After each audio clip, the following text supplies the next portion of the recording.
جمال والا شخص کہ جسے دیکھ کر ہر عورت حیرت میں پڑ جائے. کوئی سوچ سکتا ہے کہ کیا ایسا حسن کسی اور شخص میں بھی خدا نے دیا ہو؟ اس کا تذکرہ کرتی ہوں. اللہ کا رسول فرماتا ہے اول ما خلق اللہ نوری، کہ مجھے اللہ نے خلق کیا سب سے پہلے. اول ما خلق اللہ نوری، اللہ نے اپنے نور سے مجھے پیدا کیا ہے. یہ میرے حدیث رسول کی حدیث ہے کسی کو مجال انکار تو پالنے والے یہ تو بتا کہ اتنے سال تک رسول یہ کہہ رہا ہے کہ میں تو اس وقت بھی رسول تھا جب کہ آدم کا پتلا بھی نہ تیار ہوا تھا. تو پالنے والے یہ بتا کہ اتنے سال پردہ غیبت میں رکھنے سے کیا فائدہ حاصل ہوا؟ تو قدرت الہی سے آواز آئی کہ فعل الحکیم ولا یقل عن الحکمت. حکیم خوب جانتا ہے کہ کس دوا کا کون سا وقت ہے. لہذا وقت نبوت چلتی گئی. جناب ابراہیم کے بعد جناب اسحاق سے جناب یعقوب ہوئے، جناب یعقوب سے جناب یوسف ہوئے، اور نبوت کا سلسلہ چلتے چلتے ہمارے خاتم النبی صلی اللہ علیہ وآلہ وسلم پر آ کر تمام ہوا. اب رسول جب دنیا سے چلے گئے تو حسین بہت گھبراتے تھے، کیونکہ الحسین منی وانا من الحسین، کہ میں حسین سے ہوں اور حسین مجھ سے ہے. نانا کی رحلت کے بعد حسین بڑے مایوس رہنے لگے. لہٰذا ایک مرتبہ خدا سے التجا کی کہ اے پالنے والے، عرض کرتی چلوں کہ راہب کو بیٹے دینے والا، پل پل میں بیٹے دینے والا آج خدا سے التجا کر رہا ہے کہ پالنے والے مجھے ایک فرزند ایسا دے کہ جو میرے ہم شبیہ پیغمبر ہو. یہ نہیں کہا کہ ہم شکل مصطفیٰ. دیکھیے بعض روایت میں یہ کہا جاتا ہے کہ ہم شکل مصطفیٰ. ہم شکل مصطفیٰ کا مطلب ہوا کہ خالی شکل میں ہی وہ انسان سے ملتا ہے. شکل آپ کی کسی سے مل سکتی ہے، کسی کی مجھ سے مل سکتی ہے، لیکن ہم شبیہ پیغمبر ہیں. علی نے کیا مانگا تھا؟ علی نے نماز میں عباس مانگا تھا. حسین نے تہجد کی نمازوں میں زہرا سے ثانی ہم شکل زہرا سکینہ مانگی تھی. تو عزاداروں، جو کچھ مانگنا ہے اس مجلس سے مانگو. کیوں کہ وہ دینے والا وہ ہے کہ وہ علی کو عباس دیتا ہے، حسین کو سکینہ دیتا ہے، حسین کو ہم شبیہ پیغمبر دیتا ہے. پر وہ بھی مانگنے پہ ملتا ہے، خالی دعا کرنے سے نہیں ملتا. اپنی چولیاں پھیلا کر آج اس علی اکبر کے وسیلے میں مانگو، جو چاہو گے اللہ تمہیں نوازے گا. جب ہم شبیہ پیغمبر مانگا تو ہم شبیہ پیغمبر کہاں سے آیا؟ رسول صلی اللہ علیہ وآلہ وسلم دین کی تبلیغ کے لیے طائف کے شہر میں آئے تھے. طائف کا معنی طواف سے نکلتا ہے، جو عرب کا ٹھنڈا ملک ہے. جب وہاں پہنچے تو لوگوں نے آپ پر پتھر سے وار کیا. وہاں بنو سقیف کا ایک قبیلے کا سردار تھا جس کا نام عروہ بن مسعود تھا. اس نے پوچھا کہ بندہ تو کون ہے؟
لیلا کو یہ فرمایا کہ لیلا اس دنیا میں تیرا درجہ بلند ہوگا چونکہ تیری گود میں محمد آنے والا ہے، ہم شبیہ پیغمبر جناب علی اکبر آنے والا ہے۔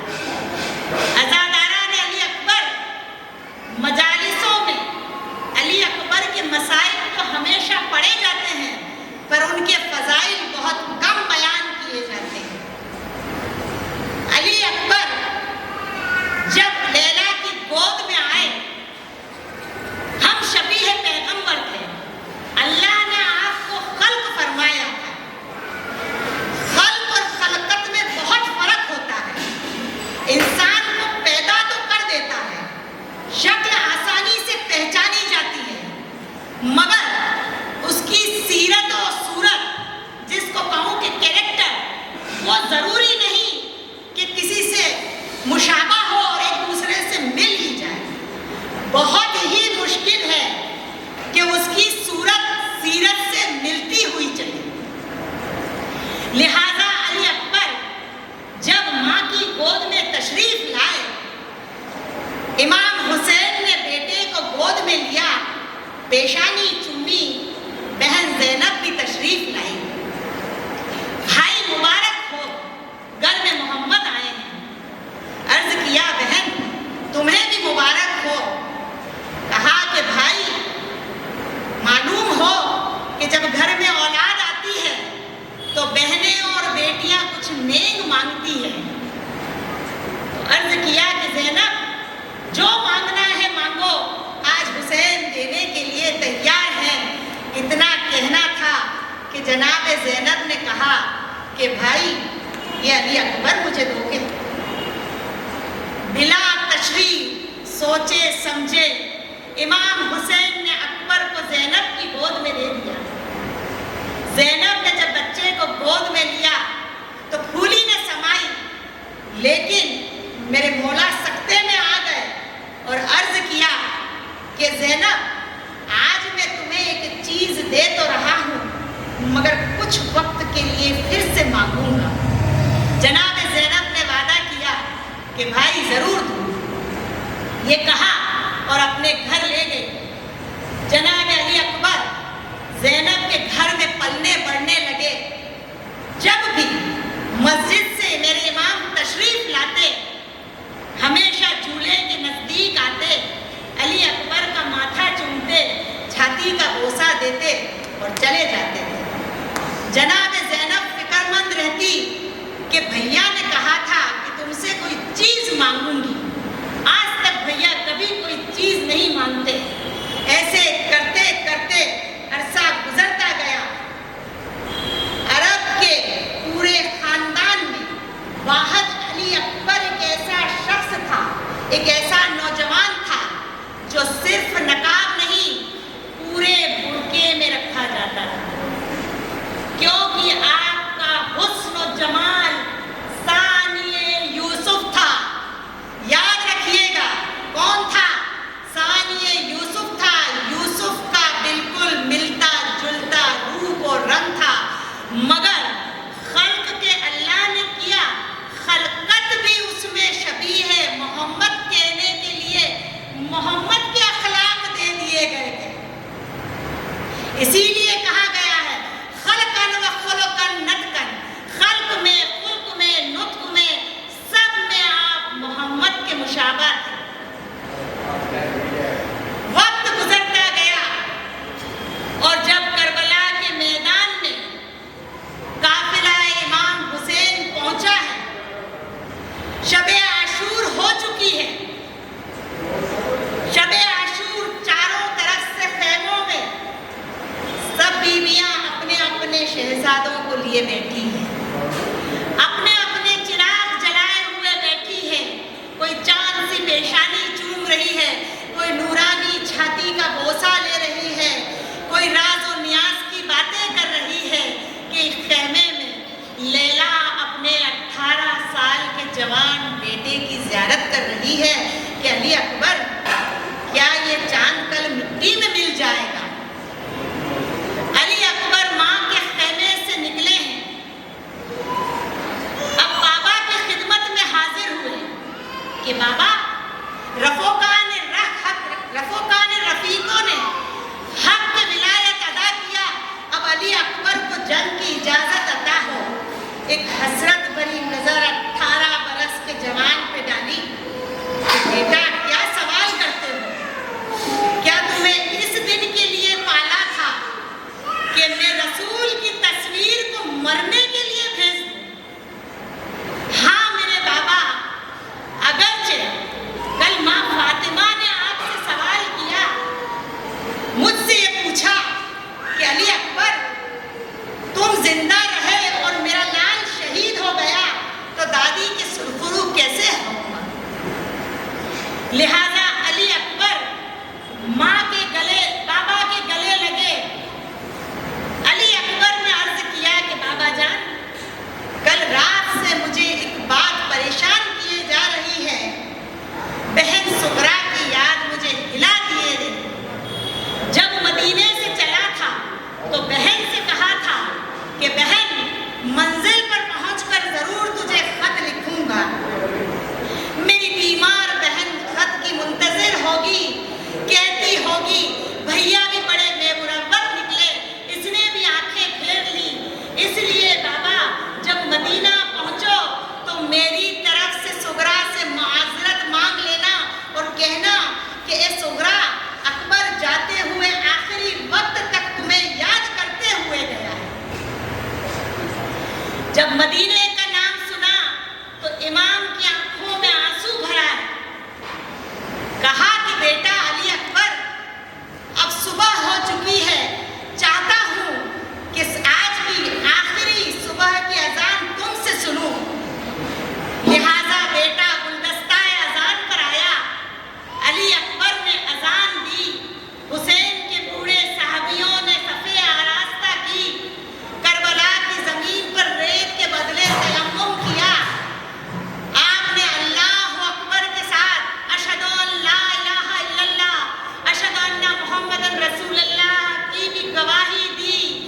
آپ کے سارے صحابیوں نے صفے آراستہ کی، امام کے دوست بوڑھے حبیب نے اقامت کہی، آپ نے پوری نماز ادا کی، امام نے امامت کروائی، امام نے مصلی سے سلام کے لیے منہ پھیرا، نمازیوں نے منہ نہ پھیرا، قبلہ خود نمازیوں کی طرف مڑ گیا۔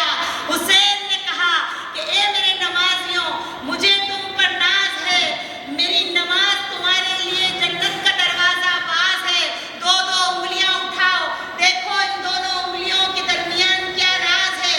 ہر ایک کو اپنا جنت میں مقام نظر آیا، سب نے ایک دوسرے کو مبارکبادی دی۔ جناب علی اکبر بابا کی خدمت میں حاضر ہوئے، ظہر کا وقت نکل چکا، اصحاب رفیق صحابی شہید ہو چکے۔ کہا کہ بابا اب تو چچا بھی نہر کنارے علم ٹھنڈا کر کے سو چکے، لہذا علی اکبر کو جنگ کی اجازت عطا ہو۔ کہا کہ بیٹا کیا پھوپھی اماں سے اجازت لے لی؟ جناب علی اکبر کے 7 ودا ہیں، تنہا شہید ہے جس نے 7 مرتبہ ودا لیا ہے۔ آپ زینب کے خیمے میں جوان پسر کو لائے اور کہا کہ بہن زینب، یہ علی اکبر کیا کہتے ہیں؟ جناب زینب نے بھائی کی محبت میں اشک خون برسایا اور کہا کہ کیا مانگتے ہو؟ کہا کہ زینب، مدینے میں میں نے تمہیں کوئی چیز دی تھی اور عرض کیا تھا کہ زینب بھائی زینب مجھے کچھ لمحے کے لیے کوئی چیز لوٹاؤ گے؟ جناب زینب کا بدن بینک کی طرح کانپنے لگا کہ بھائی کہیں اکبر کو تو مانگنے نہیں آئے ہو؟ کہا کہ بہن اکبر ہی کو مانگنے آیا ہوں، یہ اپنی ضد پہ اڑے ہیں کہ مجھ پر دانا کے دین پر قربان ہونا چاہتے ہیں۔ اکبر نے ایک نظر جوان پسر پہ ڈالی کہ بیٹا جانتے ہو 3 دن کا گود میں لیا تھا، 18 برس تک اس